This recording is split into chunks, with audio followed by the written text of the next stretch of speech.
கார்த்திகை நட்சத்திரம். கார்த்திகை நட்சத்திரத்தின் தொழில் பண்புகள் எப்படி இருக்கும்? இந்து மதத்தில் ராசி நட்சத்திரம் என்பது ஒவ்வொரு மனிதனின் பிறப்பின் போதும் கணிக்கப்படுகிறது. நட்சத்திரமானது ஒரு மனிதனின் எதிர்காலத்தை நிர்மாணிப்பதாக நம்பப்படுகிறது. எனவே ஜோதிடர்கள் நட்சத்திரம் வழிதான் மனிதர்களின் எதிர்காலத்தை பார்க்கின்றனர். அந்த வகையில் கிருத்திகை நட்சத்திரத்தில் பிறந்தவர்கள் எப்படிப்பட்ட பலனை பெறுவார்கள்? வேத ஜோதிடத்தில் உள்ள நட்சத்திரங்கள் மற்றும் விண்மீன்களை அடிப்படையாக கொண்டது. ஒவ்வொரு 2.3 நாட்களுக்கு ஒரு முறையும் சந்திரன் தனது இடத்தை மாற்றுகிறது. இப்படியாக 12 ராசிகளை கடந்து செல்ல சந்திரனுக்கு 28 நாட்கள் ஆகிறது. முதல் 2 வாரங்கள் இவை அரைபறையாகவும் அதிக பிரகாசமாகவும் உள்ளன. அடுத்த 2 வாரங்களில் வெளிச்சம் குறைவாக இருளாகி விடுகின்றன. சந்திரன் தமது உள்ளுணர்வு, புத்திசாலித்தனம் மற்றும் சில மனித உணர்ச்சிகளுடன் தொடர்புடையது என நம்பப்படுகிறது. நட்சத்திரங்களும் சந்திரன் நிலையுமே நமது மாறிவரும் உணர்ச்சிகளை கையாள்கின்றன. கிருத்திகை நட்சத்திரத்தில் பிறந்தவர்கள் பூர்வீகத்தில் அதிக அறிவாளிகளாக இருந்தாலும் அவர்கள் தங்கள் இலக்குகளை அடைய போதுமான அளவு பொறுமையற்றவர்களாக உள்ளனர். தங்களது இலக்குகளில் சரியான முன்னேற்றம் காணாத நிலையில் அவர்கள் தங்கள் இலக்குகளை மாற்றிக்கொள்கின்றனர். ஆனாலும் அவர்கள் மற்றவர்களுக்கு நல்ல ஆலோசனைகளை வழங்குபவர்களாக உள்ளனர். ஆனால் இவர்கள் பெரும்பாலும் தங்களது சொந்த இலக்கை அடைவதில்லை. கிருத்திகை நட்சத்திரத்தைச் சேர்ந்தவர்கள் சிறந்த நண்பராக இருப்பார்கள். ஆனால் நட்பில் சிறிய பிரச்சனை ஏற்பட்டாலும் இவர் நட்பை முறித்து கொள்வார். இந்த நட்சத்திரத்தை சேர்ந்தவர் பெரிய பெரிய கடமைகளை ஏற்றுக்கொள்ள மாட்டார். இது அவரது முன்னேற்றத்தை கணிசமாக குறைத்துவிடும். எனவே இந்த நட்சத்திரத்தை சேர்ந்தவர்கள் முன்னேறுவதில் குறியாக இருக்க வேண்டும். இதில் கிருத்திகை நட்சத்திரத்தை சேர்ந்தவர்கள் பொதுவாக வீட்டிலிருந்து வேலை செய்வதையே விரும்புவார்கள். வெளிநாட்டிற்கே வேலைக்கு சென்றாலும் குடும்பத்தை அங்கே கூட்டிக் கொள்வார். கிருத்திகை நட்சத்திரத்தை சேர்ந்தவர்கள் ஒரு தொழிலதிபராக ஆக வேண்டும் என்று ஆசைப்பட்டால் முதலில் கூட்டாக தொழில் செய்யும் எண்ணத்தை கைவிட வேண்டும். அவரது வாழ்க்கையில் அரசாங்கம் முக்கிய பங்களிப்பை கொண்டுள்ளது. நூல் ஏற்றுமதி, மருந்து வணிகம் மற்றும் கைவினைப் பொருட்கள் தொடர்பான வணிகங்கள் மூலம் இவர்களுக்கு அதிகபட்ச நன்மைகள் ஏற்படும். மேலும் இவர்கள் தொழில்முறை மருத்துவம் அல்லது பொறியியலில் அதிக சிறப்பாக செயல்படுவார்கள்.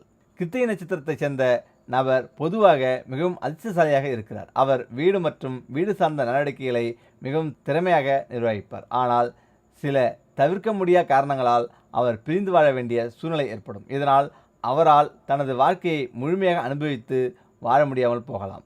தனது பெற்றோர்களின் உடல்நலக் குறைவு காரணமாக கூட இந்த பிரிவு ஏற்படலாம். இந்த நட்சத்திரத்தைச் சேர்ந்தவர் தனது தாயுடன் மிகுந்த பாசத்துடன் இருப்பார். அவரது தந்தை பாசமாக இருந்தாலும் அவருடன் அதிக நேரத்தை செலவிட முடியாமல் போகும். 50 வயது வரை இவர் தனது வாழ்நாளில் அதிகமாக போராட வேண்டியிருக்கும். ஆனாலும் 25 முதல் 35 மற்றும் 50 முதல் 56 ஆகிய வயதுகளில் வாழ்க்கை இவருக்கு சாதகமாக இருக்கும் பெரிய கோடீஸ்வர யோகங்களை தரும். கிருத்திகை நட்சத்திரத்தை சேர்ந்தவர்கள் பொதுவாக சத்தான உணவை விரும்ப மாட்டார்கள். பொதுவாக இவர்களது பற்களில் பிரச்சனை ஏற்படும். மேலும் மலேரியா, காசநோய், மூளைக்காய்ச்சல், காயங்கள் மற்றும் பலவீனமான கண் பார்வை ஆகியவற்றால் பாதிக்கப்படுவார்கள். இதில் கிருத்திகை நட்சத்திரத்தில் பிறந்த பெண்கள் அதிக உணர்ச்சிவசப்படாதவர்களாக இருப்பார்கள். ஆனாலும் மற்றவர்களின் உணர்ச்சிவசப்பட்ட அச்சுறுத்தலுக்கு அடிபணிய மாட்டார்கள். ஆனாலும் இந்த நட்சத்திரத்தில் பிறக்கும் சிலர் அதிக ஆவணம் கொண்டு தவறாக விளங்குகின்றனர். இதன் காரணமாக அவர்கள் அதிகமாக கஷ்டப்பட வேண்டியிருக்கும். அவர்கள் அதிகமாக சண்டையிடுபவர்களாக உள்ளனர். கிருத்திகை நட்சத்திரத்தில் பிறந்த பெண்களை பொறுத்தவரை அதிக பெண்கள் கல்வி பெறாதவராகவே இருப்பார்கள். எனவே அவர்களால் நல்ல வேலைக்கு செல்ல முடியாது. ஆகவே அவர்கள் நல்ல இல்லத்தரசிகளாகவே இருக்கின்றனர். அவர்கள் வேளாண்மை மற்றும் கட்டுமான தொழில்களில் சம்பாதிக்கலாம். ஒருவேளை அவர்கள் கல்வி கற்கும் பட்சத்தில் ஒரு நிர்வாக அதிகாரி, ஆசிரியர், மருத்துவர் அல்லது பொறியியலாளராக பணியாற்றலாம். இதில் இந்த நட்சத்திரத்தில் பிறந்த பெண்களால் ஆனந்தமான வாழ்க்கையை வாழ முடியும். தவிர்க்க முடியாத சில காரணங்களால் அவர் தனித்தனியாக வாழ வேண்டிய சூழ்நிலை ஏற்படலாம். திருமணத்துக்கு பிறகு அந்த பெண்ணிற்கு குழந்தை பாக்கியம் இல்லாமல் கூட போகலாம். சில சமயங்களில் அவருக்கு 37 வயது வரை கூட திருமணம் ஆகாமல் போகலாம். அவர்களால் சுற்றுப்புறத்திலும் உறவினர்களிடையே நல்ல உறவை வளர்த்துக்கொள்ள இயலாமல் போக வாய்ப்புள்ளது. மற்றவர்கள் அந்த பெண்ணின் நலனை விரும்பினாலும் அந்த பெண்ணை அவர்களால் புரிந்து கொள்ள முடியாது. ஏனெனில் அவர் ஒரு மாய உலகில் வாழ்கிறார். இதனால் பெரும்பாலும் கிருத்திகை நட்சத்திரத்தைச் சேர்ந்த பெண் தனிமையையே அதிகம் விரும்புகிறார். இதில் கிருத்திகை நட்சத்திரத்தைச் சேர்ந்த பெண் அதிகபட்சம் மன அழுத்தம் மற்றும் பதட்டம் தொடர்பான நோய்களை கொண்டிருப்பார். சில சமயங்களில் அவர்கள் காச நோய்களால் பாதிக்கப்படுவதற்கான வாய்ப்புகளும் உண்டு. ரிஷபராசி அடையாளத்தை கொண்டுள்ளது. இந்த நட்சத்திரத்தின் பூர்வீகம்படி இவை உறுதியான நட்சத்திரம் என்பதால் இந்த நட்சத்திரத்தை சேர்ந்தவர் சிறந்த பெயரையும் புகழையும் அடைவதற்கான வாய்ப்புகள் அதிகம் உள்ளது. இந்த நட்சத்திரத்துக்கான கடவுள் சூரியன், ஆளும் தெய்வம் அக்னி. முக்கியமாக இந்த நட்சத்திரத்தை சேர்ந்தவர்கள் வேலை பார்க்கும் பணியிடத்தில் சிறப்பாக செயல்படுவார். உங்களுடைய மேலதிகாரிகள் உங்கள் செயல்திறன் மற்றும் பணி மீது உங்களுக்குள்ள அர்ப்பணிப்பை கவனிப்பார்கள். இது உங்கள் சகாக்களை ஈர்க்கும். சிலர் உங்களை கண்டு பொறாமைப்பட்டாலும் உங்களின் மரியாதை உயர்ந்து கொண்டு போகும். உங்களுடைய முன்னேற்றமானது பொறுமையாக நடந்தால் அது குறித்து விரக்தி அடைய வேண்டாம். உங்கள் முன்னேற்றத்திற்காக உங்களை நீங்களே தயார்படுத்த வேண்டிய நேரம் இது. இந்த 2020ஆம் ஆண்டுகளில் உங்களுக்கான வாய்ப்புகள் கிடைக்கும். சூழ்நிலைக்கு ஏற்றவாறு கடினமாக உழைத்து புச்சல்தனமாக வேலை செய்வீர்கள். பணியில் உங்களுக்கான இடத்தை பிடிக்க சிறப்பான முயற்சிகளை மேற்கொள்வீர்கள். கடின உழைப்பு கண்டிப்பாக நல்ல பலனை அளிக்கும் என்பதை நாம் அறிவோம். எனவே உங்களது முயற்சிகள் வீணாகாது. இதில் பாதங்களின் பலம். கிருத்திகை நட்சத்திரத்தின் முதல் பாதம் தனுசு ராசி நவம்சத்தில் வியாழனை ஆள்கிறது. இதனால் இந்த நட்சத்திரக்காரர்களுக்கு தைரியமும் கவனமும் தாராள மனப்பான்மையும் ஏற்படுகிறது. இதனால் இவர்கள் இராணுவத்தில் சேர ஆசைப்படக்கூடும். மேலும் இந்த கிரகங்கள் வலிமை மற்றும் சகிப்புத்தன்மையை அளிக்கிறது.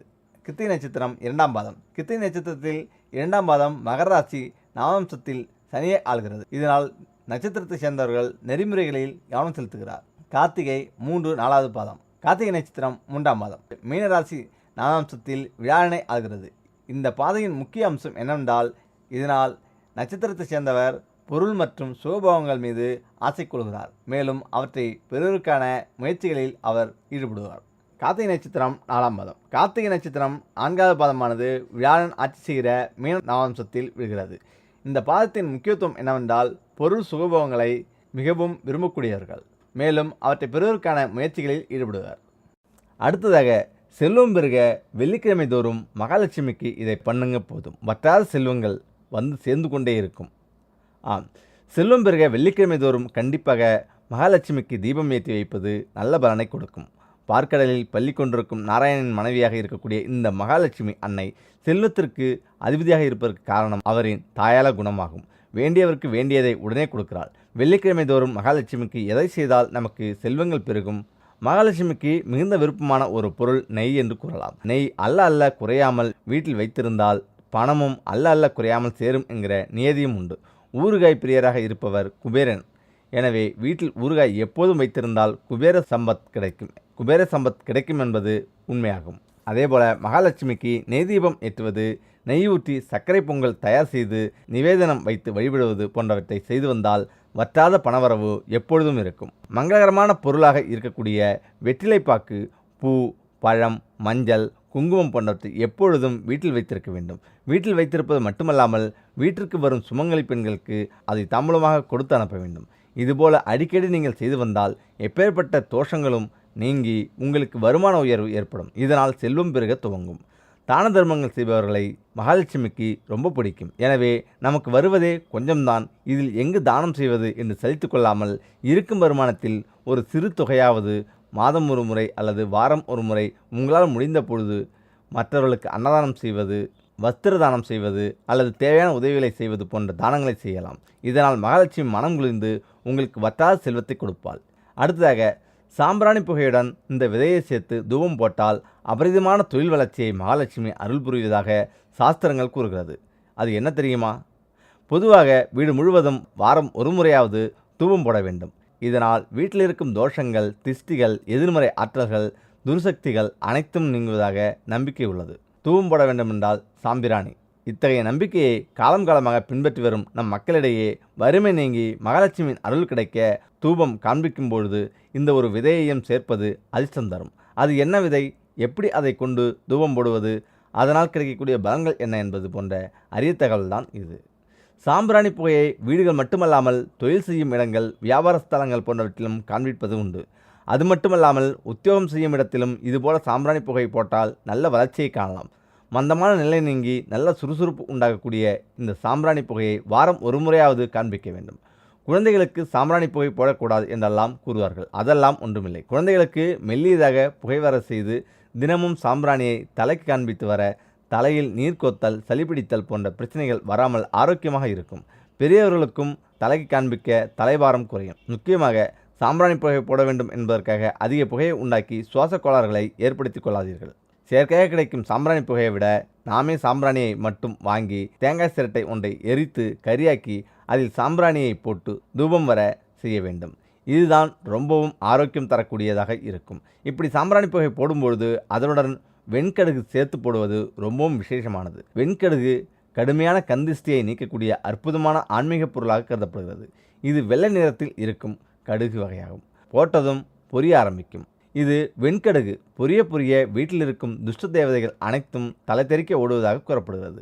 மேலும் இதனுடன் நீங்கள் மருதாணி விதையை சேர்த்து தூபம் போட்டால் கூடுதல் நன்மைகளை அடையலாம். குறிப்பாக வீடுகளில் மருதாணி விதையை போட்டு தூபம் ஏற்றுவதை விட வியாபாரம் செய்யும் இடங்கள், தொழில் ஸ்தாபனங்கள், பெரிய பெரிய தொழிற்கூடங்கள் போன்றவற்றில் இதுபோல செய்வதன் மூலம் நல்லதொரு வளர்ச்சியை அடைய முடியும். மருதாணி விதைகளில் மகாலட்சுமி நிறைந்திருக்கிறாள். உங்களுடைய தொழில் வளர்ச்சி அதிகரிக்க தூபம் போடும்போது சிறிதளவு மருதாணி விதையை பிடித்து போட வேண்டும். அதனுடன் வெண்கடுகம் சேர்த்து தூபம் போட தீய சக்திகள், கந்திஷ்டிகள், கடுமையான தோஷங்கள் எல்லாம் ஒரேடியாக நீங்கி தடைப்பட்ட வளர்ச்சி மீண்டும் முன்னெடுக்க துவங்கும். இதனால் லாபம் அதிகரிக்கும், பொருளாதார முன்னேற்றம் அடையும். மகாலட்சுமி நம்மிடம் தங்குவதற்கு ஆசைப்படுவார். எனவே இனி வாரம் ஒரு முறை மருதாணி விதை போட்டு தூபம் ஏற்ற மறக்காதீர்கள்.